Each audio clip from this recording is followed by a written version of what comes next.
The Iron Flute, Case 95. Rinzai's True Eye. Myoku asked Rinzai, Avalokiteshvara has 1,000 hands, and each hand has an eye. Which is the true eye? Fugai, which is not the true eye? Rinzai answered, Avalokiteshvara has 1,000 hands, and each hand has an eye. Which is the true eye? Tell me quickly. Fugai, the enemy is defeated with his own weapon. Myoku pulled Rinzai down from the high seat and sat in his place. Fugai, a comet comes close to another constellation. Rinzai approached Myoku and asked, How do you do? Fugai, the whole army retreats by command. Kangetsu, Myoku did not keep his aim steady. Myoku was about to say something. Rinzai shouted, What? And pulled him down from the high seat in turn. Fugai, sleeping dragon. Nyogen Senzaki, grab the enemy's spear and attack him with it. Myoku left quietly. Fugai, two generals understand each other. Nyogen Senzaki, in Chinese history, there was a well-known general named Zhuge Kongming who was suddenly surrounded by the enemy under the command of Zhang Ta. Kongming was alone at the time, his men away on leave. Kongming stepped out on the balcony of a tower overlooking the enemy and played his harp. Zhang Ta knew of Kongming's superior strategy, and, afraid that Kongming's men were hiding and preparing to attack, suddenly ordered his own men to retreat. Kongming was known as Sleeping Dragon, whom none could defeat. Fugai's comment refers to this story. Avalokiteshvara has 1,000 eyes, but there is only one true eye. That true eye manifests itself in 1,000 eyes. It is like the moon reflected simultaneously in 1,000 lakes.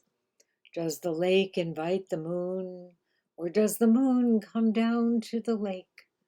Which is host? Which is guest? Foxy Rinzai purposely asked, How are you? Before his Krats. Myoku should have tossed back that Krats and left abruptly. Too bad the battle was lost so ingloriously. Genro's verse. I thought Diandan was a good fighter. Fugai, a good commander is seldom found. His changeable strategy scared even demons. Fugai, 1,000 sages cannot follow the highest road. When he used the fire-carrying bulls to fight, Fugai, 100 battles, 100 victories. He regained 70 castles at a time.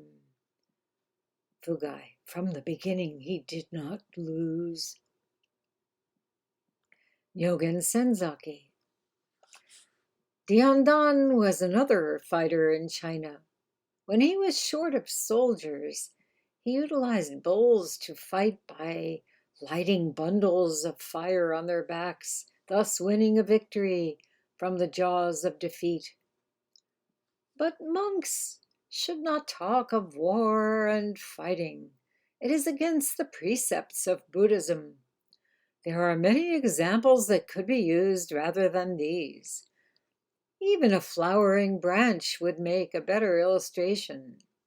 In the future, around the year 2100, Zen students may forget what warfare was and enjoy their Zen in peaceful gardens filled with the spring breeze.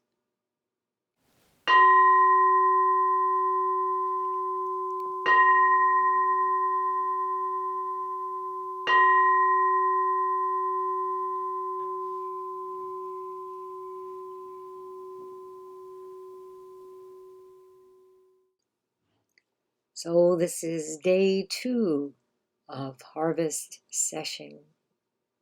And this exchange is from chapter 2, Ascending the High Seat in the book of Rinzai. Shinge Roshi's translation starts with where this takes place, in He Prefecture, with Counselor O inviting Rinzai to take the high seat. Genro Oryu, the compiler of the Iron Flute, goes directly to the substance of the Koan. Rinzai's exchange with Myoku about Avalokiteshvara, the Bodhisattva of compassion, Kanzeon. Very little is known about Myoku. He also appears in Kamben, chapter 19 of the book of Rinzai, asking which of Avalokiteshvara's 12 faces is the true face. In that chapter, Rinzai grabbed Myoku's bowing mat and dragged him out. The 12 faces symbolize unlimited awareness, and the 1,000 arms extend outward to relieve suffering through various skillful means.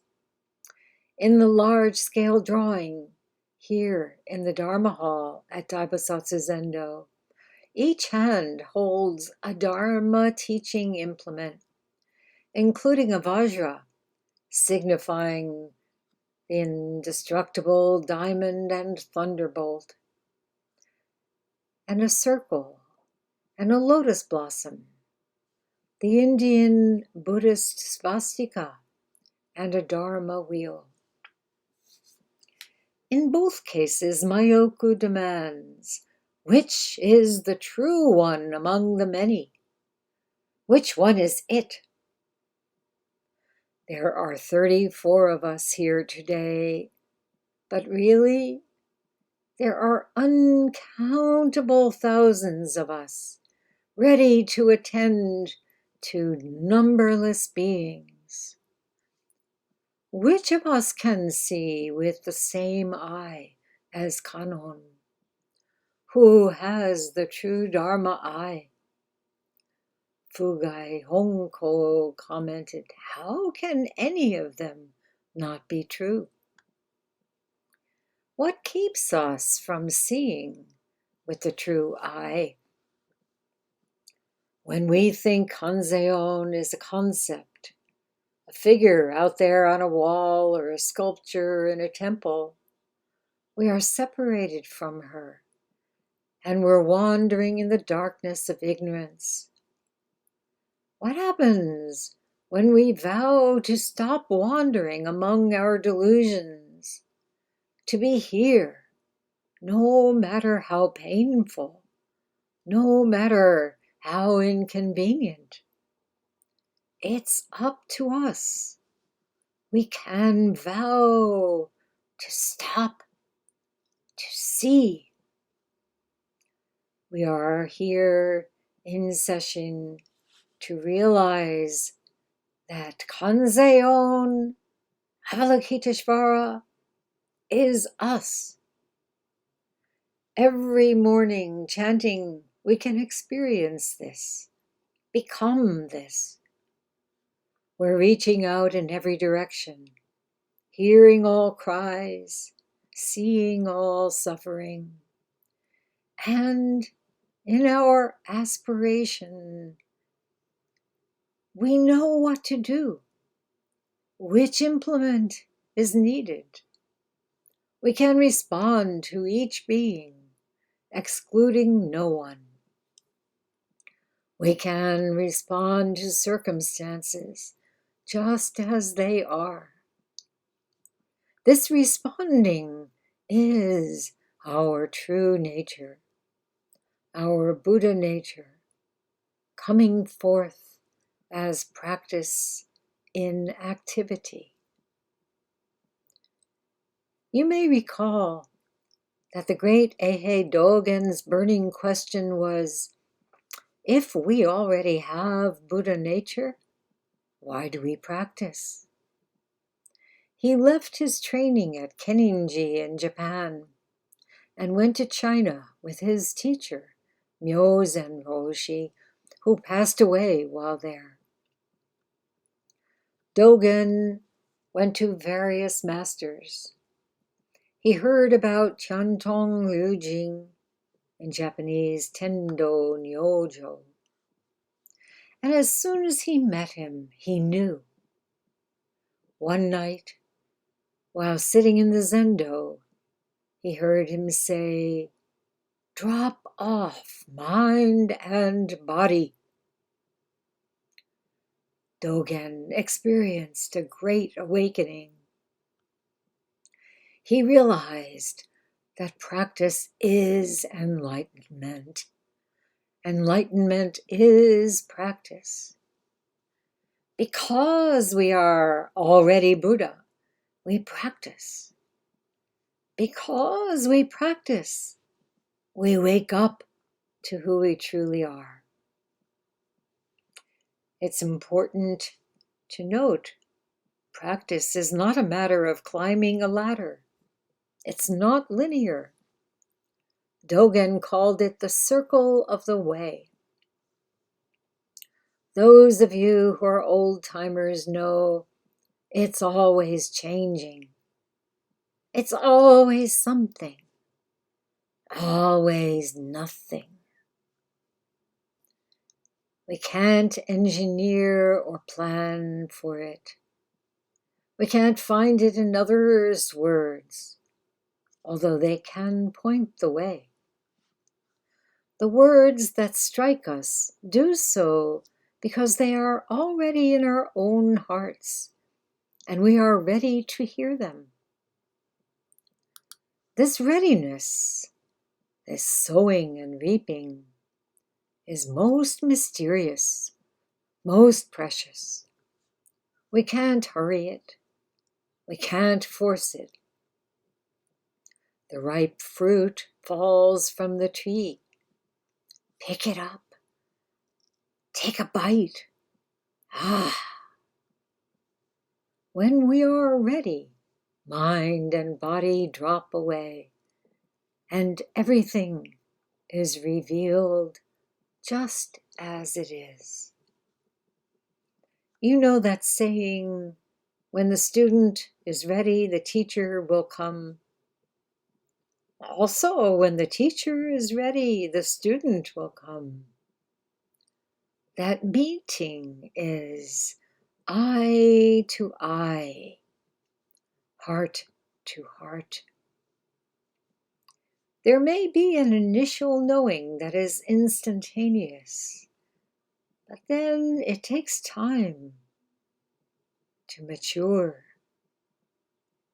One day, some turning word, some subtle exchange, and it's known through and through. In Shohaku Okumura Roshi's 2018 book of commentaries on Dogen Zenji's Sansui Kyo, the Mountains and Waters Sutra, a fascicle in the Shobo Genzo, Okumura Roshi says, Shobogen means true Dharma eye. We need the eyes that can see true Dharma. Then we can see the Buddha's body in everything. If we have the ears to hear the Buddha's teaching, then we can really hear the sutra. When we have these eyes and ears, we can see the reality of each and everything. Not only pleasant things, but terrible and painful things too. If we have the eyes and ears, we can see and hear the Buddha's teaching, even through negative things. Okamura Roshi goes on, the important question is how we can have such eyes and ears. That is the point of our study and practice. My teacher, Uchiyama Roshi, and his teacher, Kodo Sawaki Roshi, taught that Zazen itself is the true Dharma eye.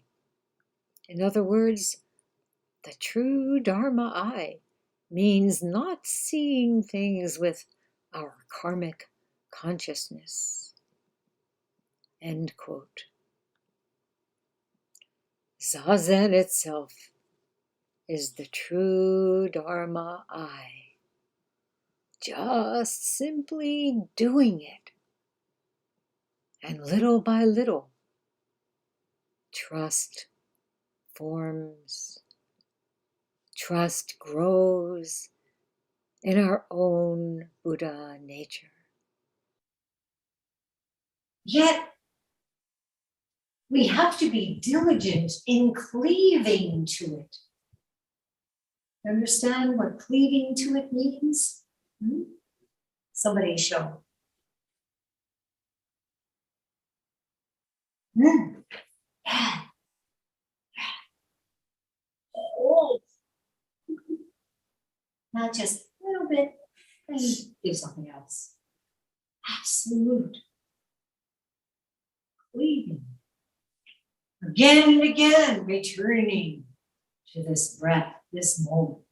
Again and again, we get caught up in conditioned mind, karmic consciousness. What changes is we begin to know that we don't have to believe those karmic distortions. Isn't that wonderful? Don't have to believe in all that bullshit.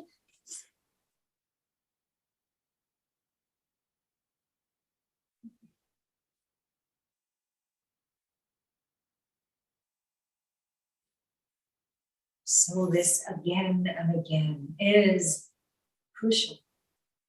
Return to bed. It's difficult after a second day of session. Maybe things are starting to feel really uncomfortable. You're tired. You don't want to be here. You'd rather have something else to do. Isn't there some nice distraction at the end of this? No, there's nothing. It's difficult, yet it becomes so easy. The more we do it, the more natural it becomes, right? You can say yes even if you disagree.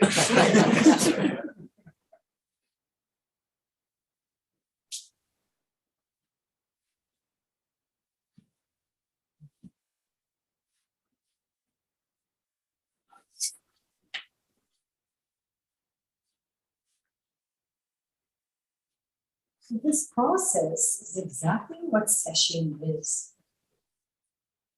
We're dropping our assumptions about who we are, how we are, what we need,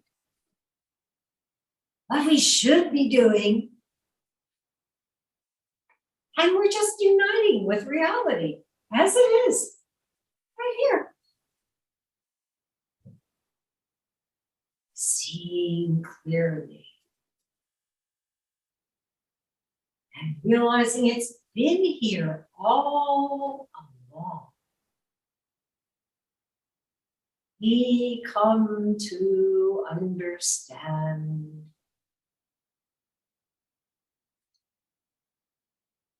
to borrow from what Karen borrowed yesterday, standing under it, bathed in its light, and that it's nothing special.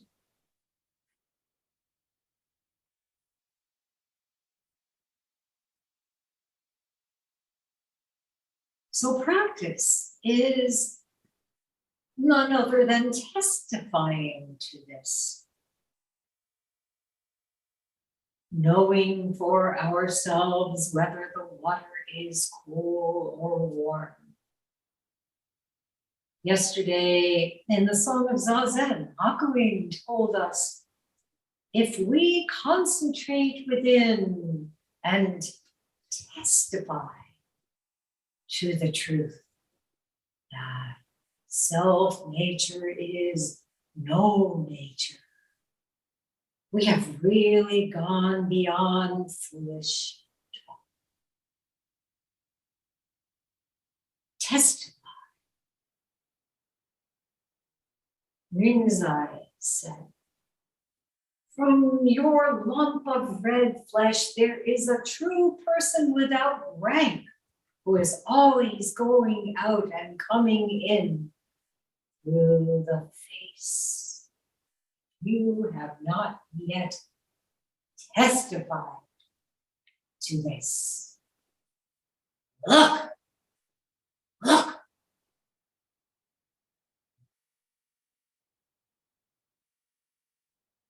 It doesn't just happen. And yet it does. But here's the but. It requires continuous effort, assiduous dedication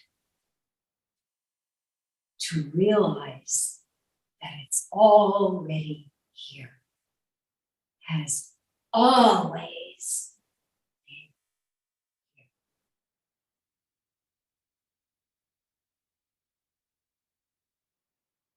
One of Rinzai's sayings in section 3 of chapter 19, Teaching the Assembly, really illustrates this so well.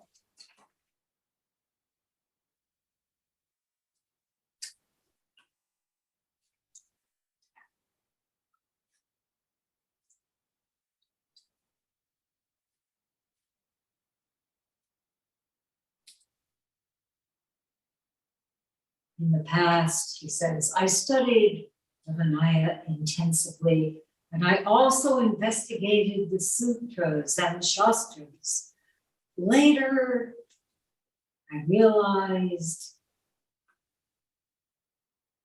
that these were mere prescriptions for medicine and superficial descriptions. Eventually, I relinquished them all, searched for the way, and started to practice Zen. Later, I met outstanding teachers. At last, my Dharma eye became clear. Thus, I could discern all kinds of teachers under heaven and tell the true from the fake. This discerning eye was not with me when I was born from my mother, but rather after extreme discipline and ceaseless investigations. One day, all of a sudden, I could clearly see who I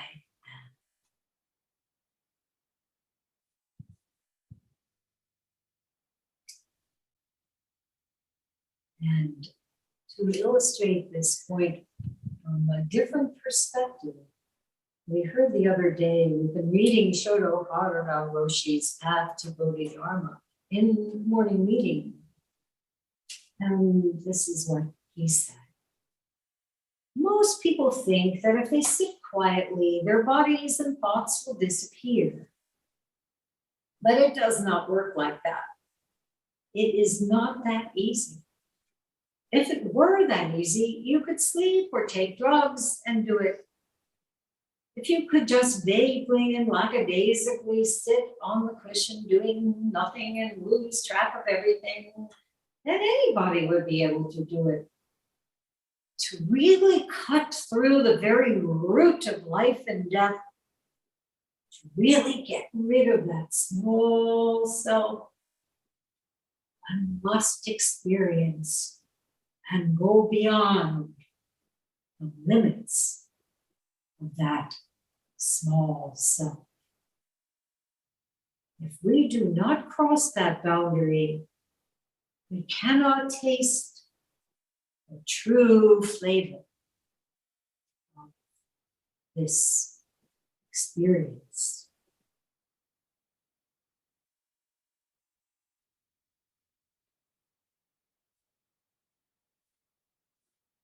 So to taste that true flavor,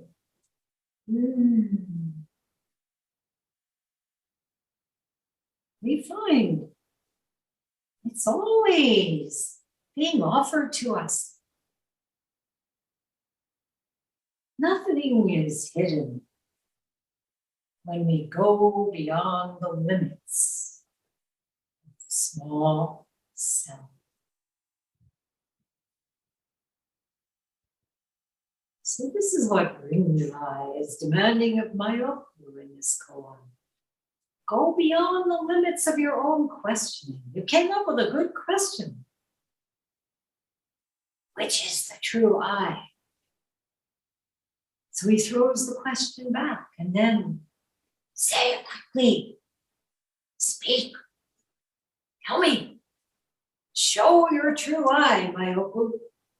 Are you ready? Or are you limited by your karmic consciousness? Shrouded by veils, filters from lifetime after lifetime. So Fugai says, Rinzai turns Myoku's own weapon against him. This master Rinzai, no matter from what direction the challenge comes, uses that very challenge to cut through directly. Speak, speak.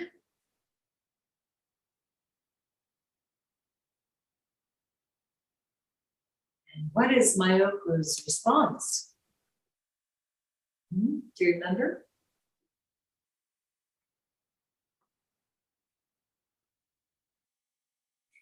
He pulls them off the tree. Yes, he pulls them right off that seat and does what? Gets up there and sits down himself, right? He shows his mettle. M-E-T-T-L-E. He displays his ki, his vigorous energy, Zen activity. And then Fugai compares his move to a comet that approaches a constellation. Doesn't quite touch it. Doesn't fully unite, implying, oh, maybe it's an act, a theater piece. And probably we often feel that way.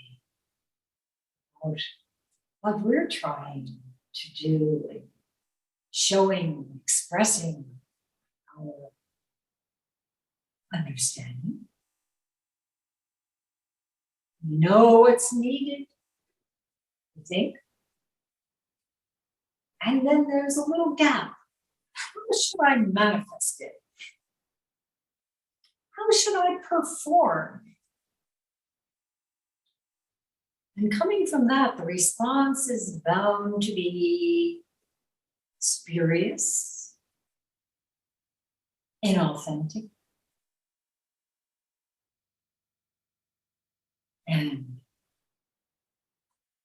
coming from that limited, small self thinking, what should I do? Then what?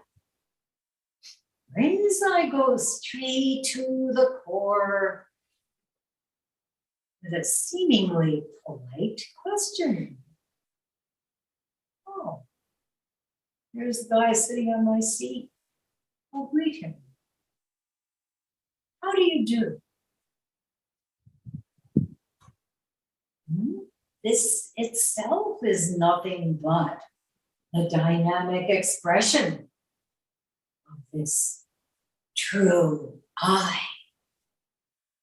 How do you do?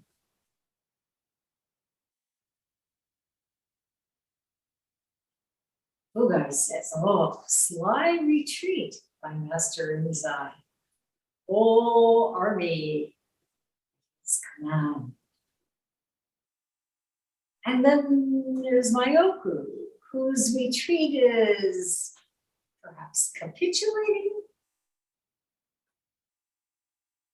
He doesn't even know what hit him. Can't keep his aim, said Yogen Senzaki's disciple. Kangetsu, Ruth Strout McKenna's. Then what? How is Myoku going to respond? He's about to say something. We often come upon these words in the Koan. He's about to say something. What's that? Separation. Separation. Have you ever felt that way? Going to Doksan, you're asked a question.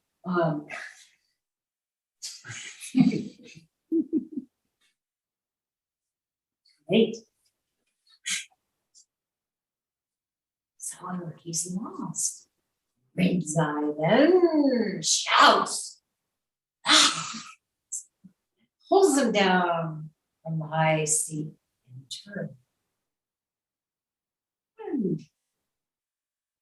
Buddha says, sleeping dragon. And Yogen Senzaki grabbed the enemy's spear and attacked it with it. So his Yogen Senzaki's comment, which I read to you already about Kong Ming, who was called Sleeping Dragon because of his great skill and strategy. We don't need to hear it again. I think we probably got the gist of it. Yes? There's a lot of Chinese battle history in this poem. What is the point of all that? That's the question.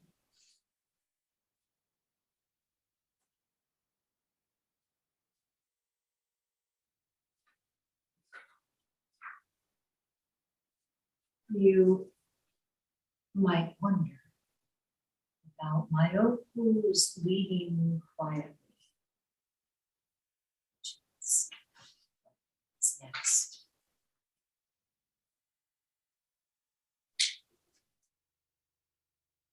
Yogen Senzaki sees him as defeated, but he seems to have something in leaving quietly. He knows when to retreat, like Zhongta in that story about Gongming. And I think this in itself is admirable. To be able to be bested and to simply leave something comes through.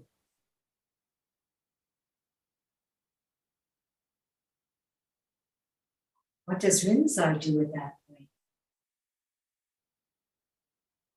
No more shouting. He too leaves quietly.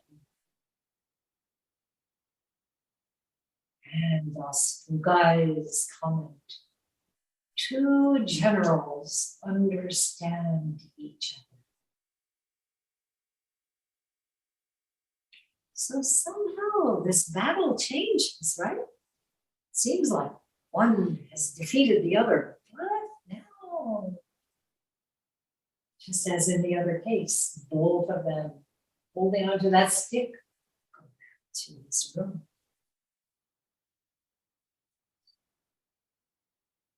Then there's Genro's verse about another warrior, Handan, who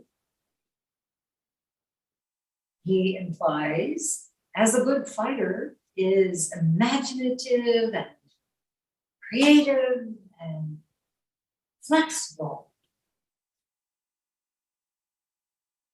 This is what we need in our practice. To be a good commander means to have this inner master. Just as we can call, Master, yes, are you awake? Yes. Do not be deceived by others. No, I won't. This is required of each of us for this Zen realization and actualization. A horrible story that's told where Yandan used bulls rather than his own soldiers, and poor animals running desperately toward the enemy, trying to put out the fires on their backs. But what about us?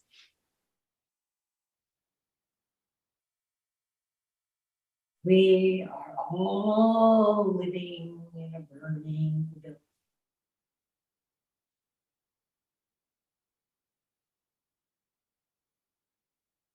As the Lotus Sutra reminds us. And in our ignorance, we're the bulls, thinking we can outrun the fires of the passions, of old age, sickness, and death. So here we are using changeable strategy, as Henry's verse puts it. It's what we need to radically transform our lives.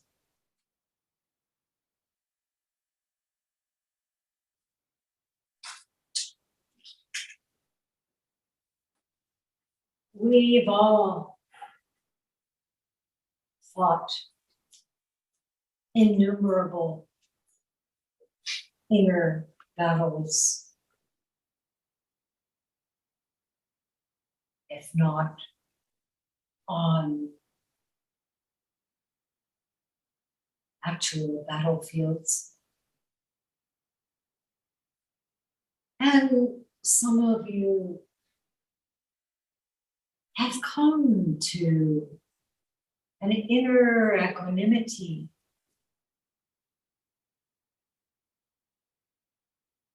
as a result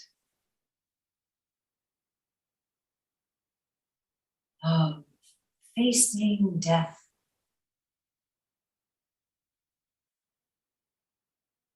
Others are still engaged in mortal combat, not realizing what it really is.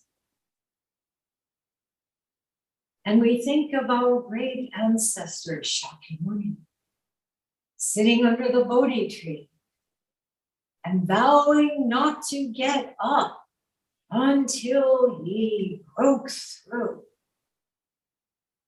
realized, fully awakened,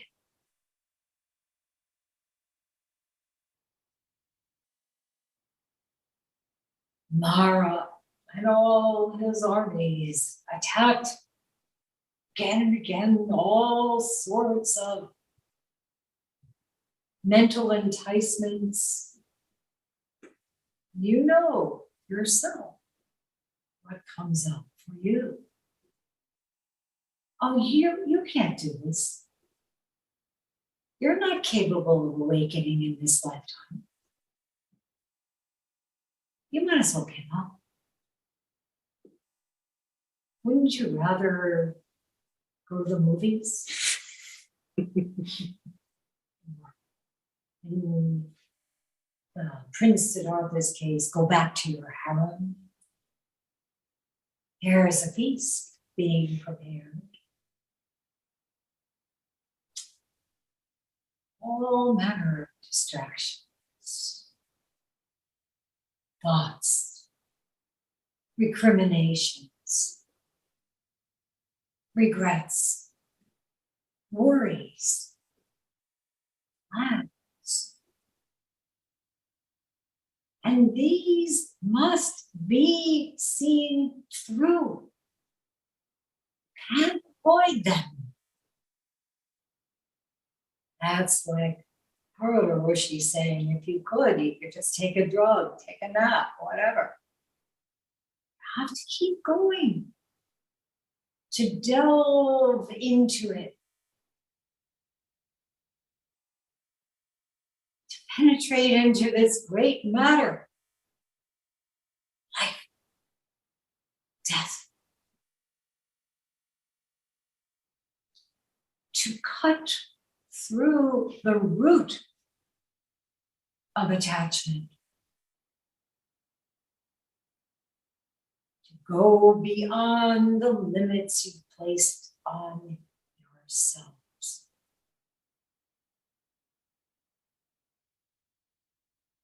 Practice is struggle. You can't ignore. However it is for you right here, just continue, because in a moment it will be very different. It's not going to last. You like it? You hate it? Oh well. Just continue.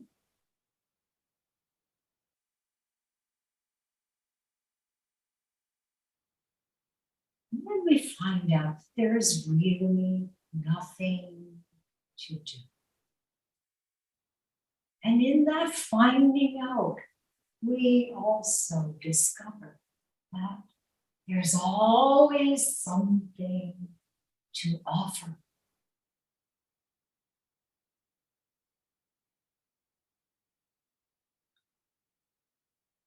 So Nyogen Senzaki criticizes Genro, why are you using all these examples of war and fighting? It's against the precepts of Buddhism. And then he says, in the future, around the year 2100, Zen students may forget what warfare was and enjoy their Zen in peaceful gardens filled with the spring breeze. Now, who here thinks there will be such a peaceful garden on earth by 2100? You know, it's not so far away. 78 years. Some of you here are in your 20s. Who's here in your 20s? 20s.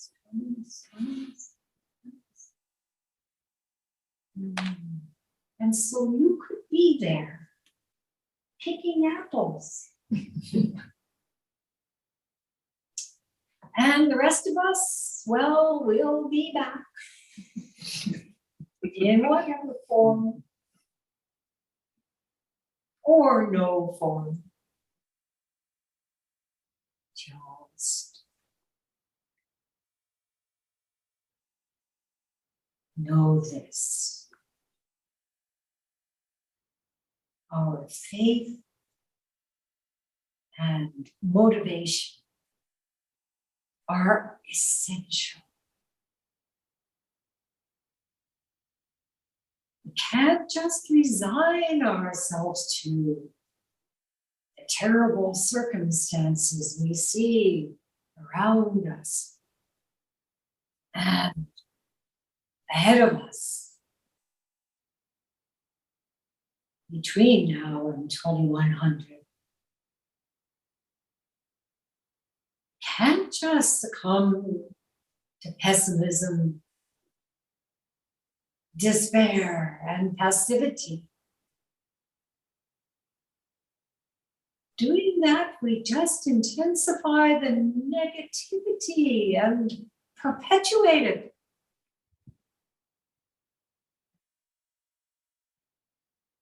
So, the creativity, insight that ripen in each one of us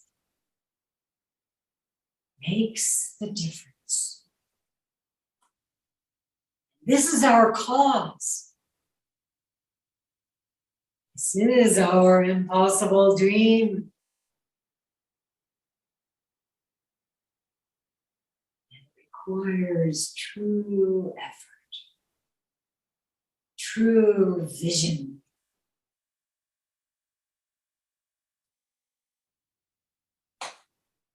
And we know what to do. Join me. Reach out. The collective embrace of our 1,000 arms. The clear seeing of our 1,000 eyes. Right now, we are in this peaceful garden. Lake ripples in the autumn